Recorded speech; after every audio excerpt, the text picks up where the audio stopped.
잠시 상황을 여쭙겠습니다. 네. 증인은 검찰에서 그 계엄 당일 22시 53분경 대통령과의 통화에 대해서 조태영 국정원장에게 보고를 하면서 네. 제가 대통령님께로부터 전화를 받았습니다. 대통령님께서 원장님이 미국 출장을 가셨는지 아셨나 봅니다. 대통령님께 방첩사를 지원하라고 합니다. 방첩사가 이재명 한동훈을 잡으러 다닙니다. 라고 보고드렸다라고 진술했죠. 그렇습니다.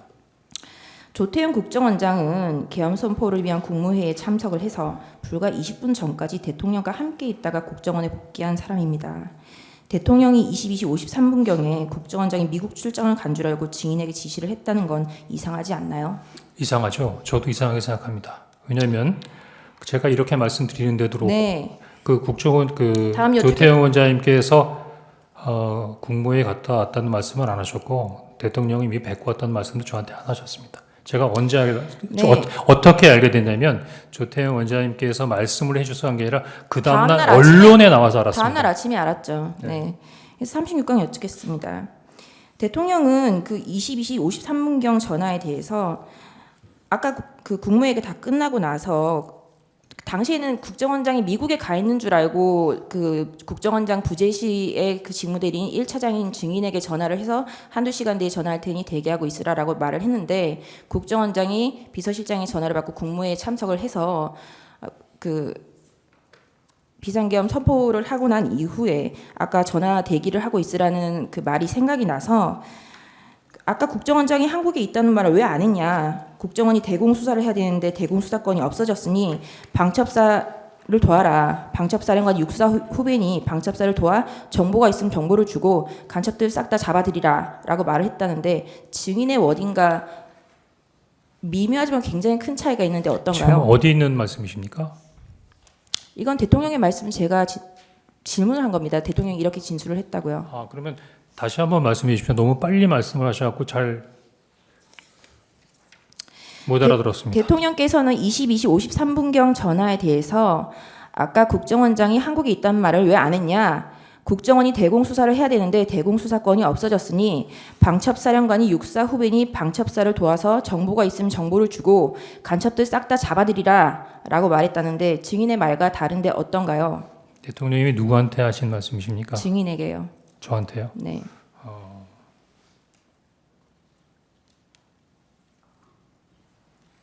뭐 일부 유사한 내용도 있긴 합니다만 제가 기억하는 부분하고 조금 차이는 있는 것 같습니다. 증인은 검찰에서 대통령이 싹 다 잡아들여라고 말을 했다고 했는데 싹 다는 누구를 지칭하였나요? 라는 질문에 구체적인 얘기는 없으셨다라고 대답을 했고 비상계엄 선포에서 반국가 세력을 언급하셨기 때문에 반국가 세력을 전부 잡으라는 의미로 받아들였고 방첩사를 도우라는 것이기 때문에 구체적 임무는 방첩사가 진행할 것이고 저희는 지원 업무를 하는 것으로 이해했습니다라고 대답했죠. 예. 결국 구체적인 얘기는 하지 않는데 증인 혼자 그렇게 이해한 것 아닌가요? 그럴 수도 있을 것 같습니다. 네.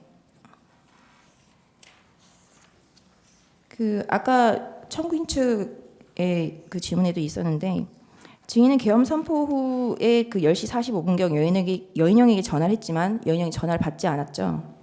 네. 여인영이 바로 리턴 콜이 와서 1분 3초간 통화를 했지만 별다른 말이 없었죠. 여인영이 계속해서 분주하게 통화만 받아놓은 채로 말을 하지 않아서 바로 통화를 종료했죠. 아니요, 물어봤죠. 방금 말씀드린 대로 국방차관에게도 물어봤고 또 여인영 사령관에도 지금 사항이 비상계엄이라고 하는 사항이지 않습니까?